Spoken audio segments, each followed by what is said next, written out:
এটা হলো আমার নানুর ছোট্ট একটা বাগান। সেখানে ১ম সে একটা বড় উদ্যোগ নিছে যে এবার ছাদটাকে বাগানে পূর্ণ করে তুলবে। তাই দেখতেই পাচ্ছেন সব গাছই ছোট, ছোট, বেশিরভাগ গাছই ছোট, ছোট। সব কেবল বীজ রোপণ করা হইছে। তারপর এমনও কিছু, কিছু গাছ আছে যেখানে এখনই খাবার ধরা স্টার্ট মানে সবজি স্টার্ট হইছে ধরা। ফুল ধরছে কিছু গাছে। এখানে আছে উস্তে, বেগুন ধরছে কয়েকদিন আগে।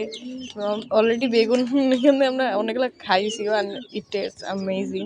কারণ আসলে নিজেদের ছাদের বেগুনি খাওয়া, তারপর নিজেদের ছাদের ফল ফুল সবজি-টবজি খাওয়া আসলেই অনেক ভালো লাগে। এখানে আরো বেগুন গাছ লাগাইছে, এখানে ধনেপাতা আছে, সরিষা গাছ আছে, এখানে আম, পেয়ারা, তারপর আরো অনেক কিছু। এর পাশেই আমার মামা মুরগি এবং কবুতরের একটা ছোট্ট একটা ঘর করছে, খামার না কি বলে আর কি, যাই হোক।